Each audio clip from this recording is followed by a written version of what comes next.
Hi, I'm Tim. Welcome to Watchbox, and thanks for logging on. If you love this watch, email tmosso@thewatchbox.com, the new direct service line for you to me and my crew for inquiries regarding the purchase of this or any watch you see here on Watchbox Reviews. And today we're discussing a watch that bowed in 2017 but seemingly didn't emerge for another 2 model years, largely due to fabrication complications. This is the Panerai Luminor Submersible 1950 BMG-Tech 3 days PAM00692, better known as the BMG-Tech, a timepiece composed of a fascinating alloy with a Luminor 1950 case in the 47mm size, submersible layout, and an unusual, especially for Panerai, applique index blue lacquer dial. So let's take a quick look at this watch on the wrist. As I mentioned, it came out in 2017, but it was years before we even saw these. So the watch is big, it's bold. It's a 1950, but more importantly, it's a 47mm submersible 1950. On my 16cm circumference wrist, the 47 is self-evident. What you might not have guessed is that the watch is also 56.3mm from lug to lug, but it doesn't wear that way. As large as it is, I could still recommend this watch for a wrist as small as 15cm circumference because the BMG bulk metal glass alloy is very light and the strap pretty much pulls straight down. So the lugs are there, but not to embarrass you, just to drape the strap around your wrist. The thickness is better than expected too, at 14.9mm with a 26mm spacing between the lugs if you want to accessorize.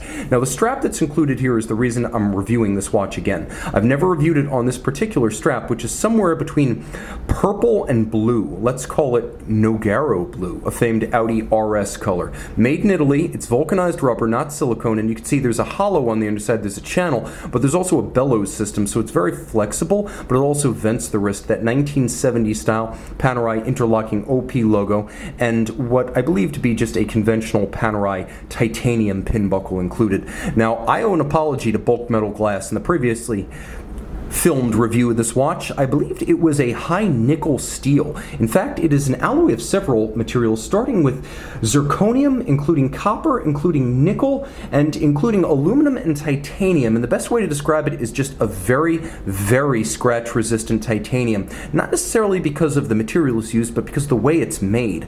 It's molten and then it's not in the matter of only a few seconds, as the rapid cooling of the BMG-Tech alloy results in a non-crystalline structure. So with a regular watch, the crystalline structure, which is more orderly, occurs in the cooling process. It also makes the watch more susceptible to dents and scratches. So the rapid cooling here creates a more chaotic glass-like structure. So at the molecular level, it looks like glass looks, without any clear crystalline patterns. A more durable watch results. Now you can see this is the 1950 case, inspired largely by the Panerai reference 6152 of the 1950s, the watch that we would today call the Luminor, but you can see it's a lot more complex than the original Panerai Luminor case of the 90s, both historically more accurate and a bit more attractive in that it has a grace that lends itself to more versatile wear than the original tuna can style Betterini shape. All of satin finish with the exception of a few highlights around the edge of the bezel.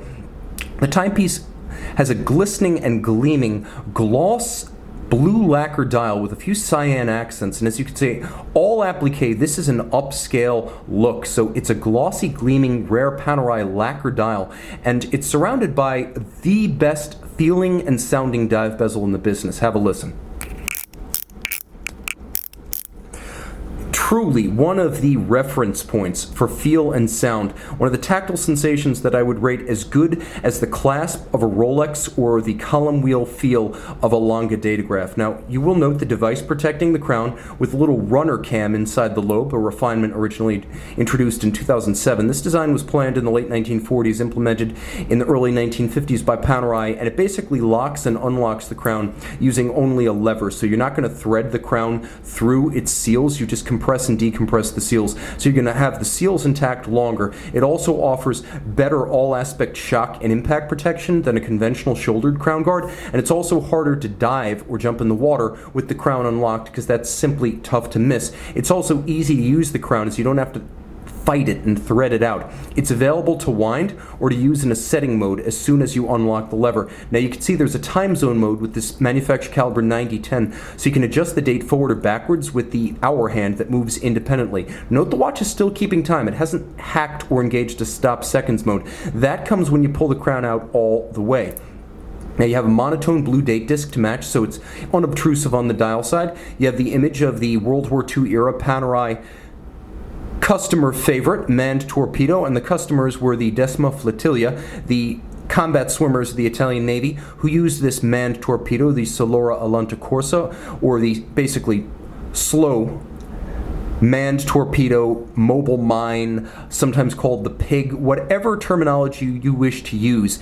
That's true imagery right there. Those guys were pioneering amphibious tactical warfare, and that vehicle you see there disabled the battleship Queen Elizabeth. So, an interesting heritage, but I'm more interested in the present. And the technology on the inside is the new caliber 9010, replacing the old caliber 9000. It's almost 2 millimeters thinner at 6 millimeters versus 7.9. Still with twin mainspring barrels, an automatic winding 3-day power reserve, ceramic rotor bearings for high efficiency, and a sealed for life zero maintenance component. Another change here versus the old 9000 is it's still free sprung for durability, but you get a full balance bridge anchored on both sides to better brace the balance against shock.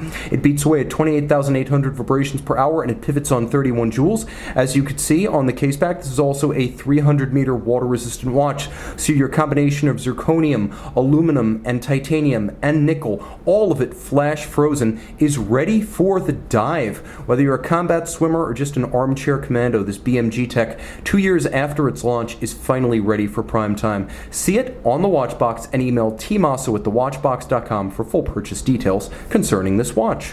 Panerai Luminor BMG-Tech. Note that you can easily line up the minute hand with the bezel pearl because of the differential lume color, useful on a diver.